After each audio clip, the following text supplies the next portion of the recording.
네, 우리나라의 실제 노동 시간을 경제협력개발기구 OECD 평균 수준인 연간 1,700시간대로 줄이기 위한 노사정 협의체가 출범했습니다.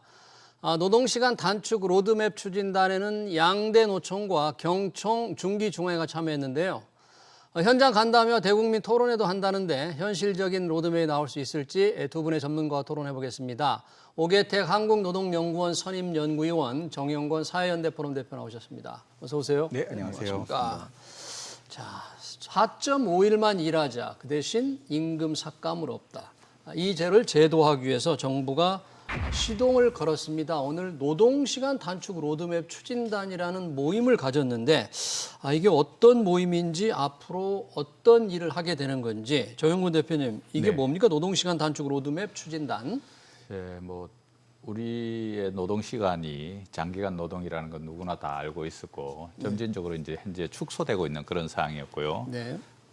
지난 대선 과정에서 이제 이재명 정부 에서는 국정 과제로서 노동 시간 단축을 얘기했습니다. 그리고 4.5일제 도입과 관련한 논의들도 좀 풍부하게 이루어졌고요. 그게 이제 국정기획위원회에서 또 로드맵이 좀 나온 상태이고 이걸 이제 이번에 오늘 노동부에서 받아서 이제 실질적으로 실질 근로 시간을 갖다가 좀 단축시킬 수 있는 방안을 실무 차원에서 추진단을 좀 만들어 보자 이렇게 해가지고 노동계 뭐 양대노총하고 그다음에 이제 사용자단체인 경총하고 중소기업 중앙회하고 이렇게 해서 그리고 연구자들 중심으로 해가지고 한 3개월 정도의 기간으로 그래서 12월 정도에 이제 뭐 결론이 나오는 것으로 이렇게 준비하고 있고요. 국민 의견도 청취하고 사용자나 노동자의 의견도 청취하고 그래서 실제로 우리가 현재 2023년 기준으로 한 1,840시간 정도 되는 이 실노동 시간을 OECD 평균은 1,700 시간대 정도로 내려보자. 그래서 그 관련한 이제 논의들이 촉발되고 있고 또 가정에서 금융노조도 뭐 조금 은행들 4.5일제 도입하겠다 이렇게 하면서 조금 이제 이 논의가 이제 불붙기 시작하는 것 같습니다. 네, 이 논의라는 게 이제 기업에 직접적인 영향을 미치기 때문에 워낙 관심이 많을 텐데 이 추진단에 보니까 노총이 들어가 있고 사측 단체, 경총, 중기, 중앙회 좀 양쪽의 의견을 충분히 듣겠다 이런 취지인가요? 구성을 보니까 어떤 생각이 드세요?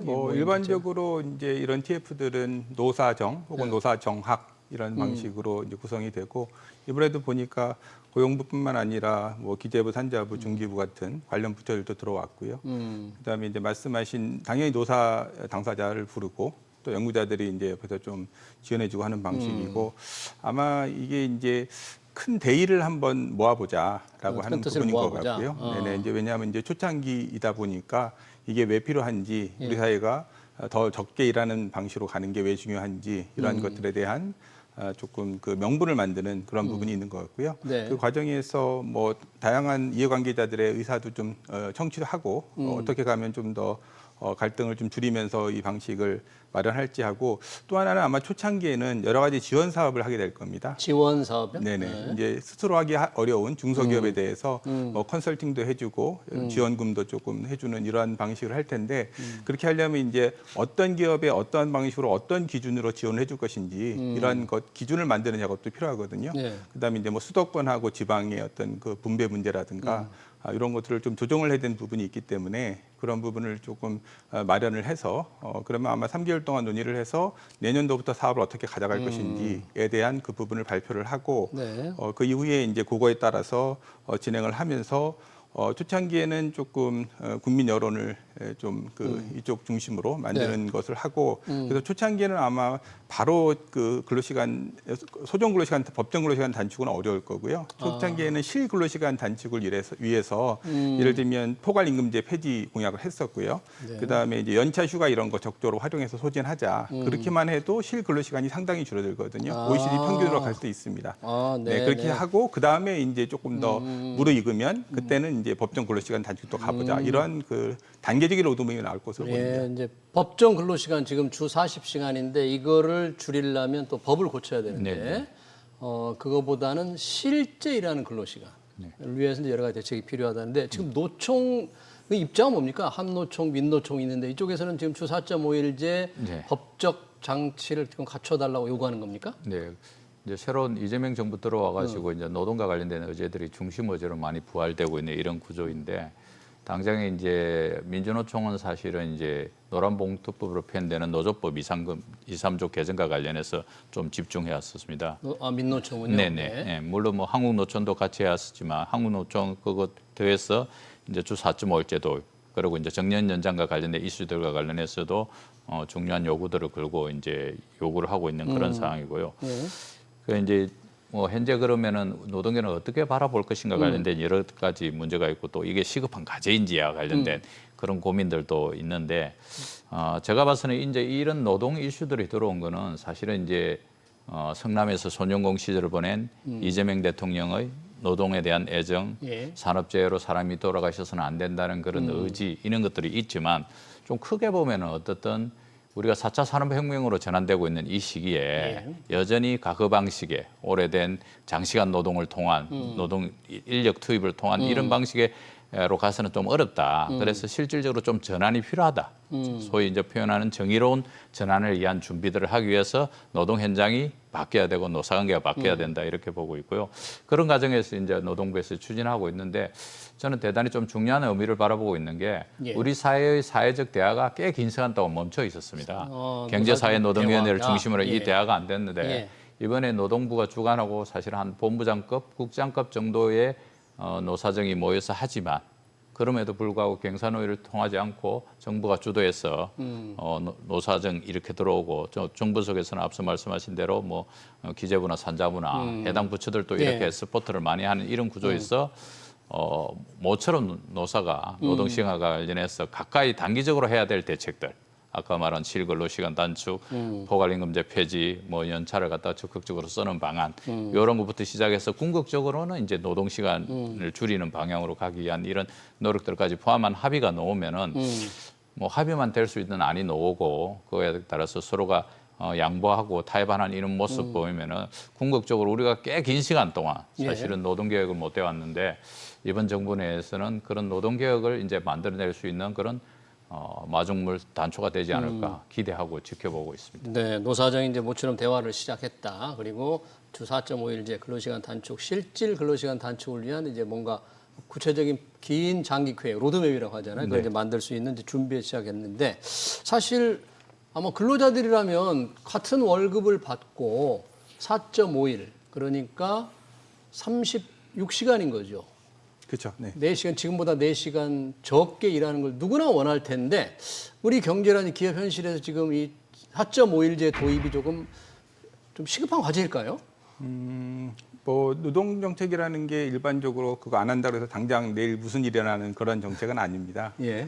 그래서 이제 중장기적으로 필요한 부분인데, 근데 이제 대표님 말씀하셨듯이 이게 이제 노동시장 개혁이라고 하는 것은 계속해서 노동시장 환경도 바뀌고 기술도 바뀌고 세상 속이 바뀌기 때문에 그것에 맞게 바꿔나가야 되는데, 다만 문제는 노동이나 고용 정책은 내일부터 시행한다고 해서 이렇게 바로 될 수 있는 게 아니거든요. 예. 왜냐하면 상당한 정도의 준비와 노사의 어떤 그런 준비가 있어야 되고 예. 또 정부가 지원할 수 있는 부분들을 미리 마련을 해서 해야 되기 때문에 그래서 이게 중장기로 필요한 과제라고 할지라도 준비는 지금부터 해야 됩니다. 지금부터 준비를 해도 5년 후, 10년 후에 해야 그게 제대로 정착될 예. 수 있는 그런 특성을 가지고 있기 때문에 예. 그래서 지금 논의를 시작하는 게 맞고요. 그래서 말씀드린 대로 소정 근로 시간을 법정 근로 시간 자체를 줄이는 거는 조금 더 이 뒤에 부분이라도 조금 실 근로 시간을 줄일 수 있는 현장의 어떤 그런 방안들이 있다면 그런 것들부터 미리 시작을 해서 실천을 하자. 그렇게 하면서 차차 이제 그쪽으로 접근해 가는 거고요. 예.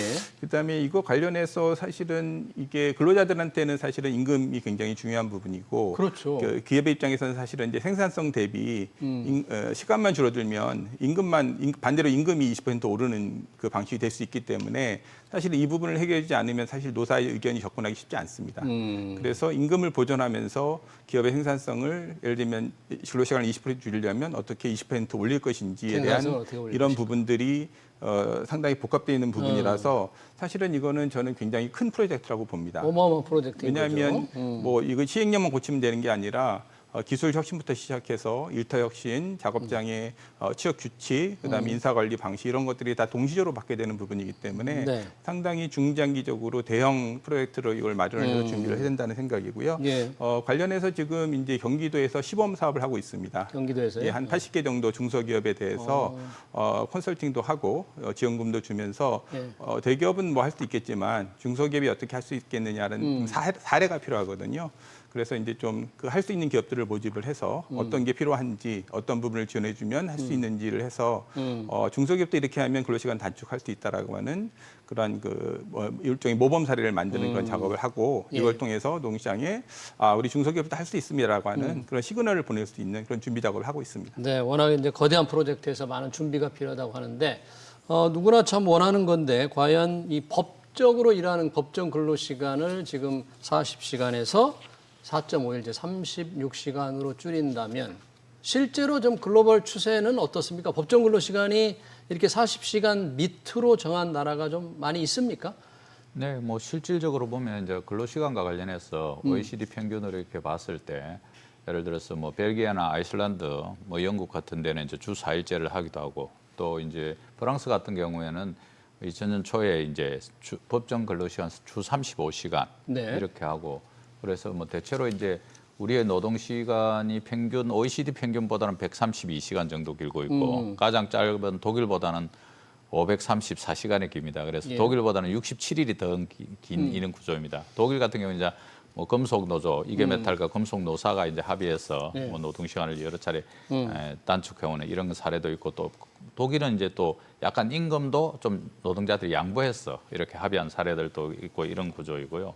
그래서 이제 우리도 점점 줄어가야 된다.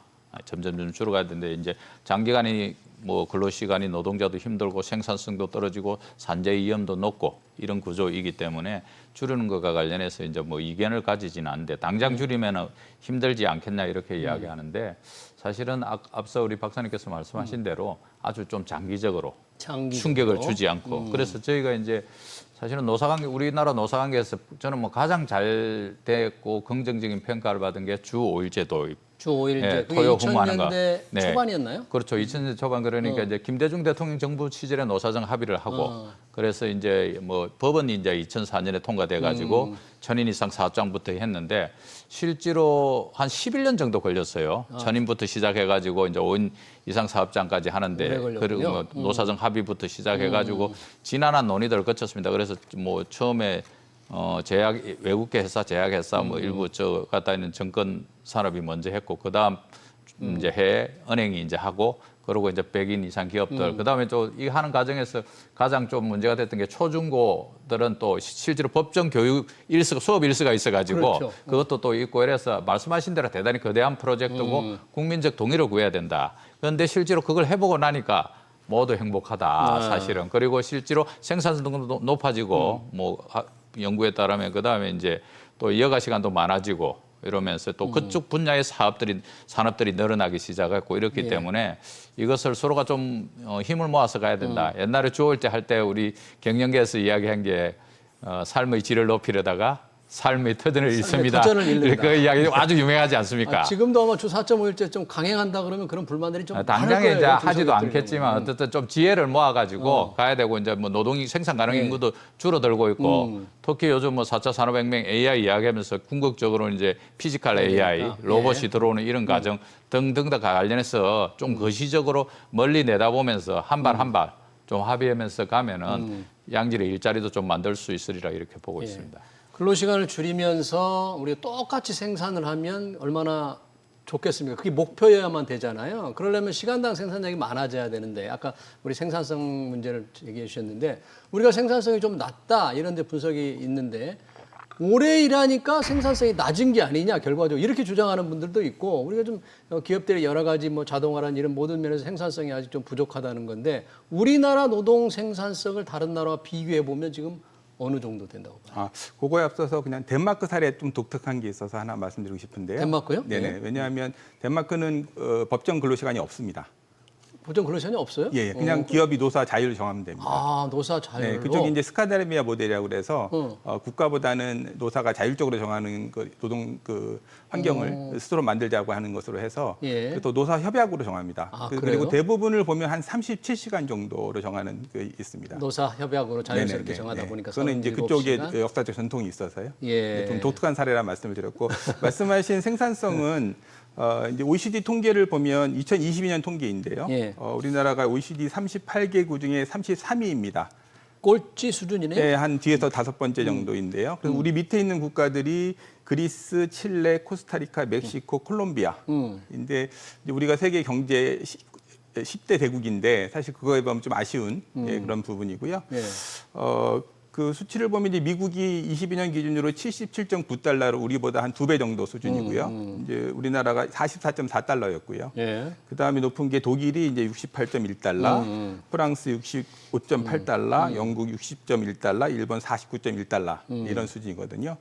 이제 농생산성, 시간당 농생산성이 높아지려면 두 가지 중에 하나가 돼야 됩니다. 네. 하나는 분모에 있는 GDP가 전체가 높아지면 당연히 높아지고요. 국내 총생산이 높아지거나 네, 아니면 분자에 있는 근로시간이 줄어야겠죠. 분모에 있는 근로시간 줄면 시간당 노동생산성 올라갈 수 있죠. 예. 네, 그래서 이제 근데 이제 GDP는 사실은 이제 우리가 $10,000에서 $20,000, $23,000는 비교적 빨리 쉽게 갔는데 사실 $40,000는 그보다 오래 걸리거든요. 왜냐하면 지금 코로나 시절에는 저희가 마이너스 성장을 했고 네. 지금 경제 성장률 1%, 2% 중간 가는 것도 굉장히 많은 노력이 필요한 그런 상황이라서 $40,000 가는 거는 사실은 쉽지는 않습니다.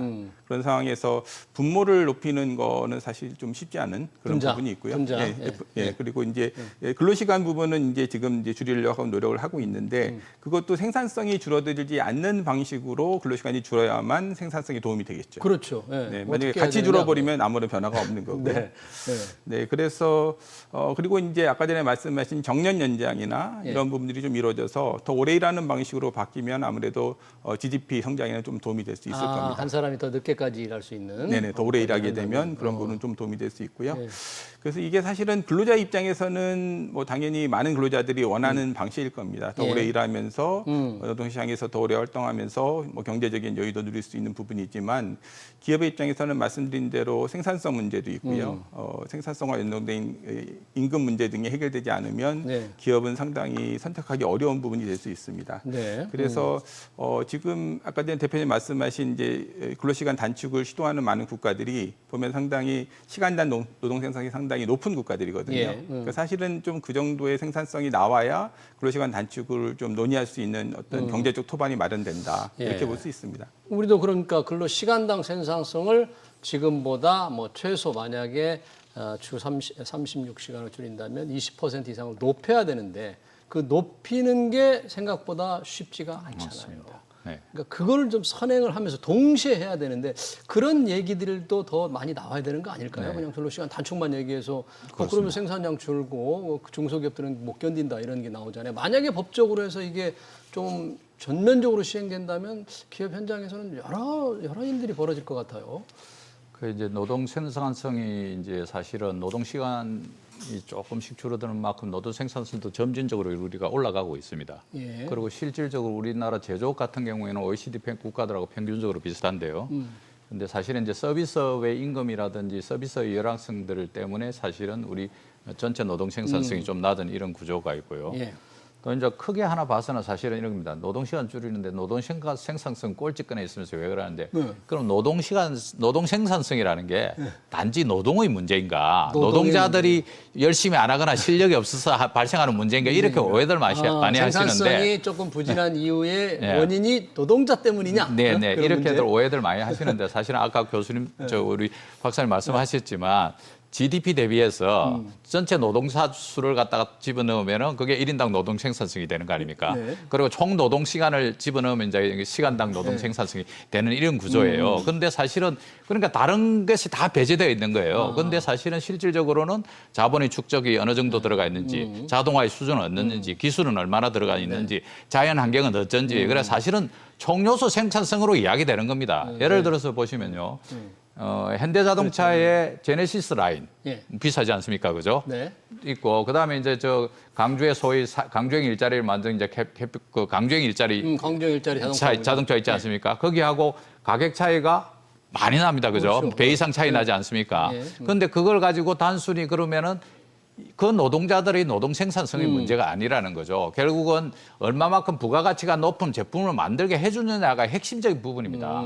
예를 들어서 벤츠나 BMW나 예. 우리 우리나라 자동차 이제 우리나라 자동차 좋아져 가지고 이제 그나마 많이 쫓아왔지만 그 비교가 안 되는 부분이거든요. 그러네요. 그래서 네. 생산성의 문제가 노동자가 비단? 열심히 일을 안 하거나 노동 시간이 뭐 작게 하거나 이런 것이 아니고 자본이 축적되거나 기술이라든지 그다음에 뭐 자동화라든지 이런 것들이 다 포함되는 이런 생산성을 말하는 거기 때문에 총 요소 생산성. 총 요소 그걸 생산성으로 감안해야 봐야 되기 때문에 이게 예. 노동자가 열심히 일하지 않다. 우리나라 밖에 나가서 보시면 알겠지만 미국 최근에 조지아 사태도 그렇지만 미국 노동자들 열심히 일 안 한다는 거죠. 시간 되면 간다는 거죠. 그래서 미국 노동 이직률도 되게 높다는 거 아닙니까? 네. 저도 뭐 각국의 뭐 노동 대표로 주요국을 많이 가봤지만 정말 우리나라처럼 열심히 일하는 데는 일본 좀 열심히 하고 네. 대만도 좀 열심히 하고 유럽 뭐 서머 타임 하면 3시에 끝납니다, 유럽. 뭐 웬만한 4시에 다 끝나고 이런 구조이기 때문에 네. 노동자들이 열심히 안 하는 문제가 아니고 우리 현재의 경제의 알겠습니다.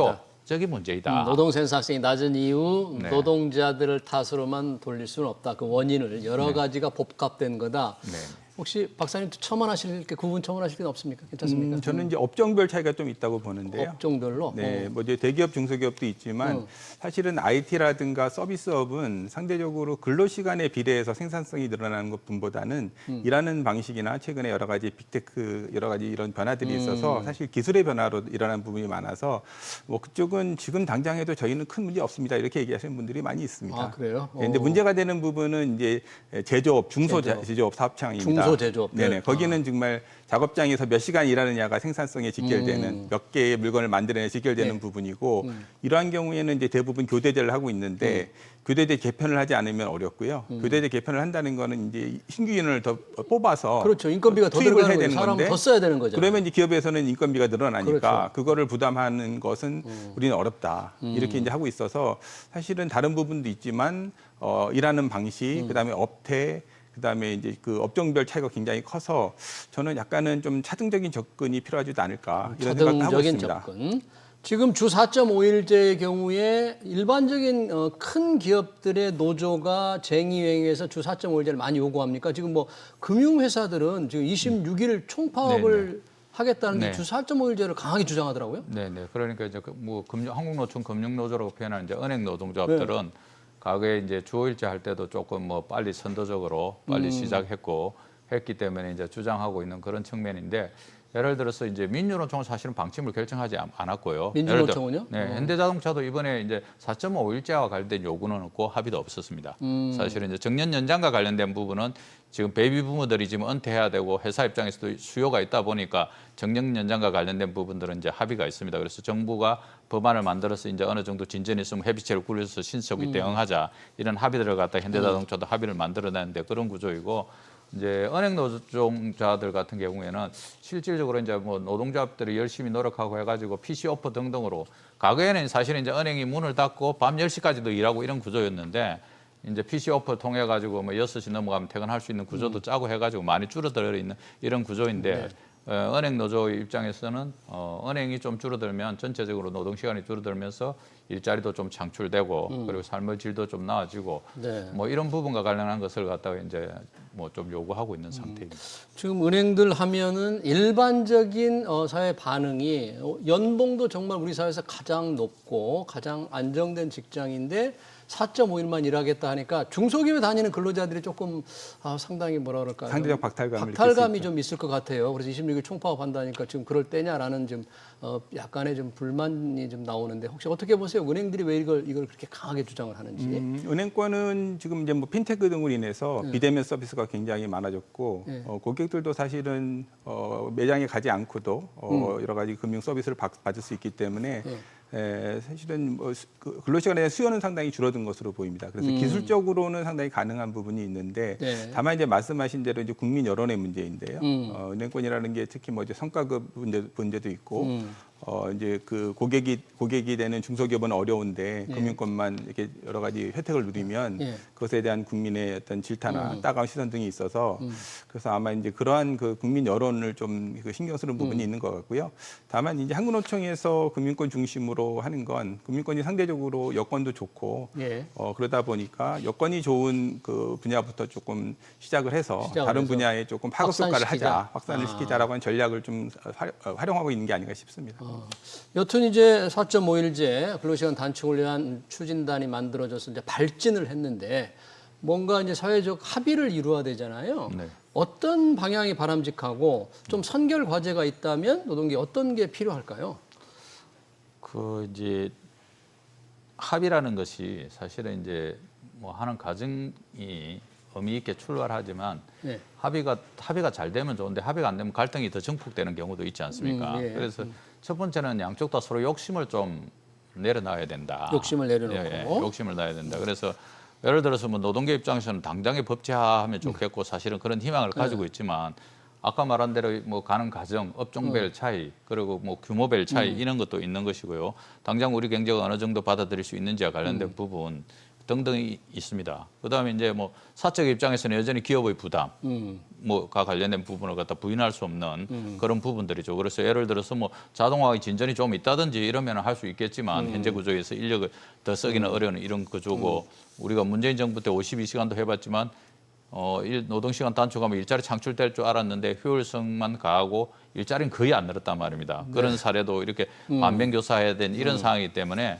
말씀하신 대로 하나씩 당장의 노동자들이 제일 힘든 게 그 공짜 노동으로 이제 표현되는 포괄임금. 이 포괄임금제가 저희가 깊이 토론을 안 했습니다만 노동계에서는 앞으로 굉장히 큰 이슈가 되겠네요. 네, 그렇습니다. 사실은 윤석열 정부에서도 그거 해결한다 해놓고 해결 안 하고 그냥 가버렸는데 뭐 큰 반도체 회사 우리나라 국내 굴지의 세계적인 반도체 회사도 16시간까지는 공짜로 하고 17시간 돼야지 연장 근로 수당이 나오기 시작한다는 거 아닙니까? 그래서 이 포괄임금 문제는 이제 정리해야 된다. 알겠습니다. 어떤 방식으로 해야 되고 그다음에 이제 뭐 연월차도 좀 확대해서 쓰고 요즘 젊은 또 그 노동자들은 또 아주 뭐 적극적으로 쓰고 있는 요즘 거고. 뭐 그렇습니다. 분위기가 좀 바뀌었어요. 그러니까 이런 분위기를 하나씩 만들어서 이번에는 여기까지 하고 중기적으로는 어디, 장기적으로는 어디까지 이렇게만이라도 실무 단위이지만 노사정 합의를 한번 만들어내면 알겠습니다. 좀 희망이 있겠습니다. 네, 오계택 박사님도 좀 짧게 저희가 시간이 없습니다만 첨언하실 게 있으면 앞으로 바람직한 방향에 대해서. 네, 뭐 사실은 근로시간 문제도 있지만 우리가 이제 여러 가지 앞으로 고용 연장이라든가 고용 연장 혹은 정년 연장이라든가 고용 연장 문제. 이런 문제도 있고요. 이거는 이제 이미 2033년에 국민연금 수급 연령이 65세로 정해져 있기 때문에 사실은 이거는 늦추기 어려운 그때까지는 어쨌든 해결을 해야 되는 이미 타임 스케줄이 나와 있습니다. 그래서 이 부분도 좀 논의를 해야 될 것 같고요.